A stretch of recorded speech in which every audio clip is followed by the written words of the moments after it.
আসসালামু আলাইকুম। আপনারা সবাই কেমন আছেন? আশা করি আল্লাহর রহমতে ভালো আছেন। আজকে আমরা কথা বলবো গর্ভবতী ভাতা কিভাবে আবেদন করা যায়, কি কি থাকা লাগবে, কি কি যোগ্যতা থাকলে আপনি গর্ভবতী ভাতা পাবেন। ঠিক আছে? তো বেশি কথা বলবো না।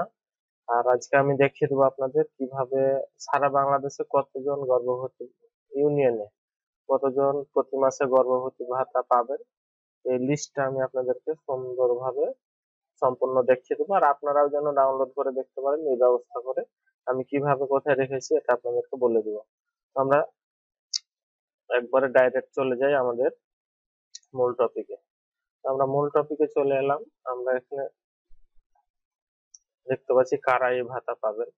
গর্ভবতী ভাতা কারা পাবে? গর্ভবতী মহিলাকে অবশ্যই বাংলাদেশের নাগরিক হতে হবে। বাংলাদেশের নাগরিক না হলে গর্ভবতী ভাতা পাবে না।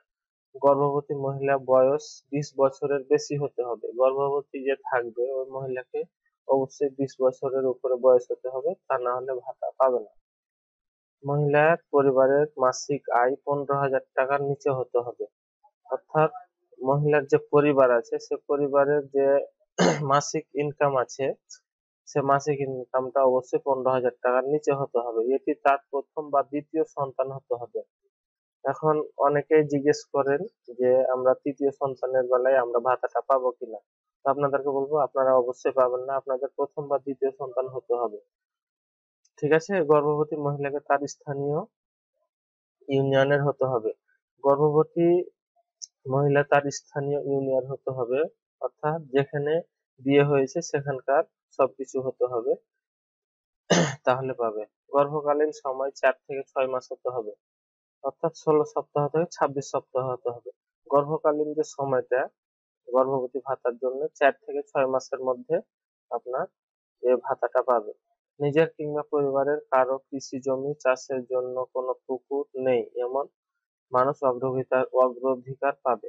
অর্থাৎ যাদের কৃষি জমি নেই, মৎস্য চাষের মতো পুকুর নেই এমন ব্যক্তি এ ভাতার অগ্রাধিকার বেশি পাবে, তারা এ ভাতাটা পাবে। ঠিক আছে? এখন গর্ভবতী ভাতা পেতে কি কি লাগবে? পাসপোর্ট সাইজের 2 কপি রঙিন ছবি লাগবে। ঠিক আছে? অবশ্যই পাসপোর্ট সাইজে 2 কপি রঙিন ছবি হতে হবে। জাতীয় পরিচয়পত্রের ফটোকপি হতে হবে অবশ্যই। এখন আর একটা কথা বলি, 20 বছর হয়ে গেছে কিন্তু জাতীয় পরিচয়পত্র হয়নি এরকম ব্যক্তি পাবে না ভাতা। অবশ্যই আপনাকে জাতীয় পরিচয়পত্র থাকতে হবে। ইউনিয়ন পরিষদের নাগরিকত্ব পরিচয়পত্র থাকতে হবে। ইউনিয়ন পরিষদ থেকে নাগরিক সনদপত্র যেটা বলি আমরা সেটা আপনাদেরকে নিতে হবে। টিকা গ্রহণের কার্ড, আপনার টিকা গ্রহণের কার্ড নিতে হবে। এটা আপনার ইউনিয়নের যে ডাক্তার আছে সে ডাক্তারের কাছ থেকে পাবেন। আল্ট্রাসাউন্ড রিপোর্ট, আপনাকে আল্ট্রাসাউন্ড রিপোর্ট নিতে হবে যে আপনার বাচ্চাটা 4 মাসের উপরে হয়েছে। সচল মোবাইল নাম্বার, এখন সচল মোবাইল নাম্বার কোনটা? আপনার এনআইডি কার্ড দিয়ে নিবন্ধিত একটি মোবাইল নাম্বার নিতে হবে এবং আপনার মোবাইল যে সচল মোবাইল নাম্বারটা আছে ওই নাম্বারটাতে বিকাশ, নগদ, রকেট সবকিছু খুলে থাকা লাগবে, কারণ কোনটাতে টাকা দেবে এটা বলা সম্ভব নয়। ঠিক আছে? তারপরে আপনার আবেদনের সময়, স্থান উপজেলা নির্বাহী অফিসারের কার্যালয়। আপনারা উপজেলা নির্বাহী অফিসারের কার্যালয়ে আবেদনটা করতে পারেন। উপজেলা মহিলা বিষয়ক কর্মকর্তার কার্যালয় এখানেও করতে পারেন। এখানে 40 থেকে 50 টাকা নিতে পারে। ইউনিয়ন পরিষদ, আপনারা ইউনিয়ন পরিষদে আবেদন করতে পারেন। এখানে আপনার ওই 50 থেকে 100 টাকা নিবে, ওরা আবেদনটা করে দিবে। উপজেলা তথ্য কেন্দ্র বা তথ্য আপা, আপনারা এখান থেকে যদি করেন 1 টাকাও লাগবে না। ঠিক আছে? তারপরে আবেদনের সময়সীমা প্রতি মাসে 1 থেকে 20 তারিখের মধ্যে অনলাইনে অথবা সরাসরি আবেদন করতে পারেন। ঠিক আছে? তো আবেদনের প্রসেসটা আপনাকে কিভাবে পাবেন আমি, আপনারা যদি আমাকে কমেন্টস করেন আমি অবশ্যই আর একটা ভিডিও বানিয়ে দেবো। আর আপনার ইউনিয়নের কতজন মানুষ আবেদন করছে, কতজন পাচ্ছে, এটা দেখার জন্য আপনাকে কি করতে হবে? সরাসরি চলে যাবেন ফেসবুকে। ফেসবুকে যাওয়ার পরে আপনি একটা জিনিস সার্চ করবেন। আমি আপনাদেরকে সুন্দরভাবে দেখিয়ে দিই, এই পিডিএফটা আপনারা সবাই ডাউনলোড করতে পারবেন। ঠিক আছে? এখানে যাওয়ার পরে জাস্ট সার্চ বারে আপনারা লিখবেন বিডি হেল্প জোন। ঠিক আছে? BD H E L P help, sorry আমার ফন্টটা চেঞ্জ করা আছে, আমি আপনাদেরকে সুন্দরভাবে দেখিয়ে দিচ্ছি। আপনাদের যে পিডিএফটা আছে, সারা বাংলাদেশের পিডিএফ দেওয়া আছে, আপনারা ওখান থেকে দেখে ডাউনলোড করে নিতে পারেন যে আপনার ইউনিয়নে কতজন পাবে। ঠিক আছে, BD help zone, J O N E, BD help zone লিখে সার্চ করবেন। সার্চ করার পরে আপনারা এখানে একটা গ্রুপ পাবেন, ওই গ্রুপের মধ্যে যাবেন। গ্রুপের মধ্যে যাওয়ার পরে আমি আপনাদেরকে সুন্দরভাবে দেখাই, তাহলে বুঝতে পারবেন। যে গ্রুপ যাবেন, গ্রুপের মধ্যে এখানে আপনারা যদি জয়েন করতে চান তাহলে জয়েন করে নেবেন। তারপরে এই যে দেখেন আমি পাবলিশ করে রেখেছি মাতৃত্ব ভাতা অনলাইনে অনলাইন কপি।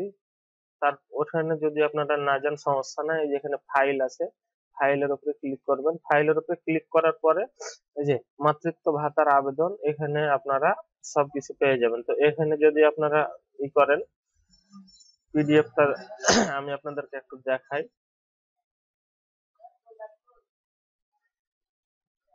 এই যে পিডিএফটা ডাউনলোড হয়ে গেছে, এখন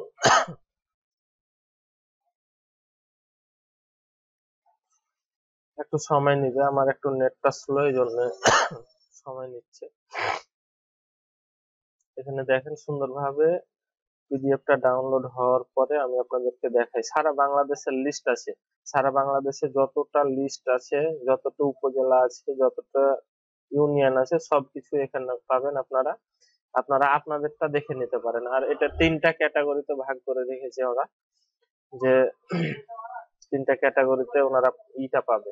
ঠিক আছে, এই যে দেখেন প্রথম ক্যাটাগরিতে 183টা উপজেলা পাবে 1530 টাকা, 1530টা ইউনিয়ন, 9 জন করে। ঠিক আছে, তারপর দ্বিতীয় ক্যাটাগরিতে 9টি লার্নিং হাব উপজেলা, 86টি, 15 জন করে। আর 3 নম্বরে পাবে আপনার 303টি উপজেলা, 2982, 5 জন করে। ঠিক আছে, মোট ইউনিয়ন হচ্ছে 4598টি ইউনিয়ন। আপনারা এখানে সবকিছু দেখতে পাবেন। এই যে দেখেন বাংলাদেশের যতগুলো ইউনিয়ন পরিষদ আছে, উপজেলা আছে, তারপরে পৌরসভা আছে, ইউনিয়ন পরিষদ আছে, সবগুলো এখান থেকে পেয়ে যাবেন। ঠিক আছে, এখানে আপনার 11 পৃষ্ঠার একটা পিডিএফ আছে, এখান থেকে আপনারা সুন্দরভাবে দেখে নেবেন। আর কিভাবে আবেদন করতে হবে আপনারা নিজেরাও আবেদন করতে পারবেন। এটা যদি আপনারা দরকার হয় যে ভাইয়া কিভাবে আবেদন করতে পারি, আমাকে জানাবেন, আমি সুন্দরভাবে আপনাদেরকে আবেদনের সিস্টেমটা দেখিয়ে দেবো আর এক ভিডিওতে। ঠিক আছে, তো আজকে আর কথা বাড়াবো না, এই পর্যন্তই শেষ করছি। আর আপনারা যদি আমার পাশে থাকেন তাহলে এভাবে নিত্য নতুন কিছু ভিডিও পাবেন। সবাই ভালো থাকবেন, সুস্থ থাকবেন। আসসালামু আলাইকুম।